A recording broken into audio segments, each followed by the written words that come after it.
Hello guys, আসসালামু আলাইকুম। সবাই কেমন আছেন? আশা করি সবাই ভালো আছেন। আজকে একটা রেসিপি তোমাদের সাথে শেয়ার করব। চলো শুরুতে আমার চ্যানেলটি সাবস্ক্রাইব করে আমার পাশে থাকবেন ফলো দিয়ে। এই যে শুরুতেই দেখো পোলার চাল কত সুন্দর নাগিচ্ছে। আমার বাবার জমিতে দেখো কত সুন্দর মরিচের গাছ লাগাইছে। এখানে অনেক ধরনের সবজি আছে, এখান থেকে আমি তুলে তোমাদের সাথে শেয়ার করব। এই যে দেখো মরিচের গাছে কত সুন্দর ফুল ধরেছে। শুরুতেই চলো আমাদের বাসায় যেগুলো সবজি নিয়ে গেছি এগুলো এখন কুটবো।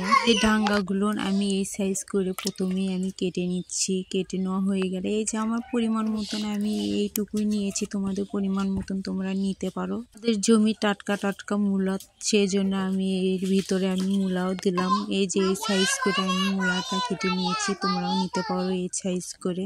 এই যে এখানে আমি আলু কেটে নিয়েছি। এই যে আমি আলু আমার পরিমাণ মতন আমি কেটে নিয়েছি, তোমরা তোমাদের পরিমাণ মতন কেটে নিতে পারো। এখানে আমি এই যে মরিচ, পেঁয়াজ এখানে সবকিছু ধুয়ে রেডি করে নিয়েছি। এগুলো একটা পাতিলের ভিতরে ঢেলে এই যে এর ভিতরে হলুদ, লবণ সবকিছু দিয়ে এখন মেখে দিতে হবে। তো আমার মা নিজের হাতে এগুলো শুকাইছে, সেগুলো আজকে রান্না করব।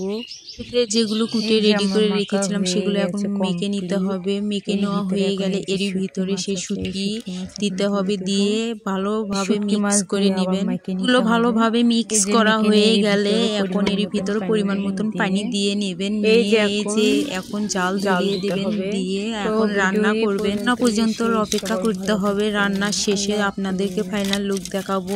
এই যে ফাইনাল লুক কত সুন্দর হয়েছে দেখেন। গরম গরম খায়া নেবেন, পেট ভরে খেয়ে নিব। আল্লাহ হাফেজ।